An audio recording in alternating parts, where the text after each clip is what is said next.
बिस्मिल्लाहिर्रहमानिर्रहीम। अल्लाहुम्मा सल्लि अला मुहम्मदिन व आले मुहम्मद।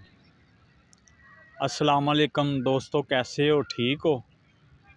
अज दी गुफ्तगू जिहड़ी है ना, अज दे दिन दे हवाले नाल ही करना चाहना। ते गल एह वे कि अज 20 जमादी सानी है, ते इस हवाले नाल सदीका कायनात हिजाबुल्ला आका मौला मुहम्मद मुस्तफ़ा दी प्यारी बेटी बीबी फातिमा तो ज़हरा दी मिलाद दा दिन है। ते इस हवाले नाल ही मैं थोड़ी जी गुफ्तगू करांगा। ते ओ क्योंकि हदीसे किसा जेड़ी हदीसे किसा है ना, वो किसा मानी चादर है, बीबी दी चादर ते वे आका मौला मुहम्मद मुस्तफ़ा सल्लल्लाहु अलैहि वसल्लम बीबी पाक दे घर तशरीफ लाए।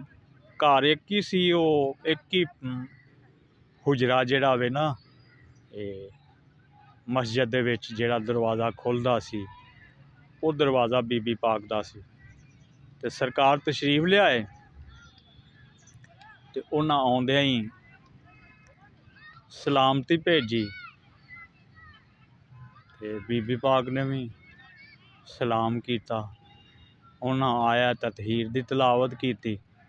बीबी पाक ने फरमाया, आ जाओ बाबा जान, तुहानू कोई इजाज़त नहीं हुंदी? हमेशा अपनी बेटी दे सामने जदों भी आउंदे सन ते खड़े हो जाते सन। ते खड़े हो के उन्हां फरमाया कि फातिमा, मैं अपने जिसम दे विच ज़ौफ महसूस कर रहा, ते मैनू चादर दे दिओ। चारपाई ते बह गए, ते बीबी पाक ने चादर दे दी। उस तो बाद उन्हां दे बेटे हज़रत इमाम हसन अलैहिस्सलाम तशरीफ लियाए, ते उन्हां भी आके सलाम किया। सलाम करन तो बाद उन्हां अर्ज़ की कि अम्मा जान, मैं अपने घर दे विच अपने नाना जान की खुशबू महसूस कर रही। बीबी फरमाया, जी बेटा, तुहाडे नाना जान मौजूद ने। सरकार अगे गए, ते उन्हां फरमाया कि नाना जान, मैं भी चादर च आ जा? उन्हां फरमाया, मेरी जान, मेरा बेटा, आ जाओ। वो भी चादर दे विच चले गए। उस तो बाद इमाम हसन अलैहिस्सलाम आए, वो भी चादर दे विच चले गए। ते उस तो बाद हज़रत अली अलैहिस्सलाम आए, ते वो फरमाते ने कि फातिमा, मैनू अपने आका मौला, अपने प्यारे नबी, अपने पीरो मुर्शद मुहम्मद मुस्तफ़ा की खुशबू महसूस हो रही है। उन्होंने फरमाया, हाँ मेरे बाबा जान मौजूद ने।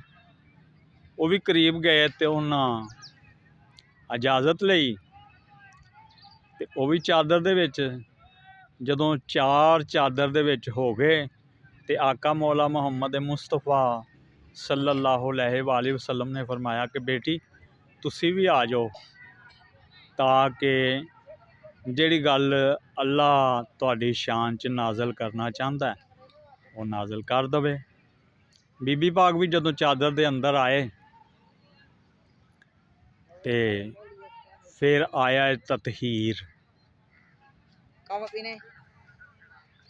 आया ततहीर उत्थे नाज़ल होई कि बिस्मिल्लाहिर्रहमानिर्रहीम, इन्नमा युरीदुल्लाहु लियुज़हिबा अन्कुमुर रिज्सा अहलल बैति व युताहिरकुम ततहीरा। कि अल्लाह चाहता है कि ये जेड़े ने, जेड़े चादर दे विच मौजूद ने, उन्होंने इंज पाक रखे जिस तरह पाक रखन दा हक है।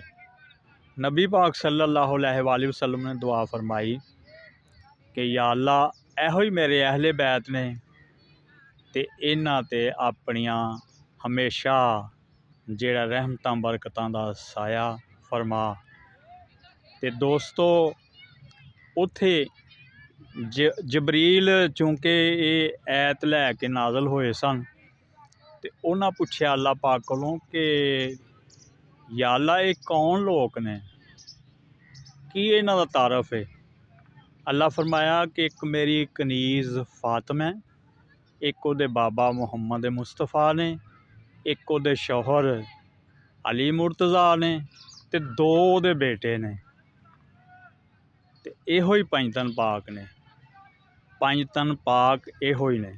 ਉਹ ਜਿਹੜੇ ਪੰਜਤਨ ਪਾਕ ਨੇ ਨਾ ਉਹ ਗੁਸਲ ਦੇ ਮੁਹਤਾਜ ਨੇ, ਨਾ ਉਹ ਵਜ਼ੂ ਦੇ ਮੁਹਤਾਜ ਨੇ, ਕਿਉਂਕਿ ਅੱਲਾਹ ਨੇ ਉਹਨਾਂ ਨੂੰ ऐसा पाक बनाया तो ऐसा पाक रखा कि ऐसा कोई और पाक नहीं। तो दोस्तों मैं तुहाडा होस्ट जवेद इकबाल अंजम ते तुसी वेख रहे हो अंजम के संग। तो दोस्तों तुहानू गल पसंद आई है तो तुसी वीडियो नू लाइक करो, फॉलो करो, शेयर करो तो कमेंट भी करो। ਇਹਦੇ ਨਾਲ ਹੀ ਅੱਲਾਹ ਪਾਕ ਤੁਹਾਨੂੰ ਸਾਨੂੰ ਆਪਣੇ ਹਿਫਜ਼ੋ ਮਾਨ 'ਚ ਰੱਖੇ ਅਤੇ ਅੱਲਾਹ ਪਾਕ ਸਭ ਦੀਆਂ ਝੋਲੀਆਂ ਜੋ ਦਿਲਾਂ ਦੇ ਵਿੱਚ ਨੇਕ ਹਾਜਤਾਂ ਸ਼ਰਈ ਹਾਜਤਾਂ ਨੇ ਉਹ ਪੂਰੀਆਂ ਕਰੇ ਇਸ ਪੰਜਤਨ ਪਾਕ ਦੀ ਸਦਕੇ। ਔਰ ਸਾਡਾ ਤੁਹਾਡਾ ਇਹਦੇ ਨਾਲ ਹੀ। ਅੱਲਾਹ ਹਾਫਿਜ਼।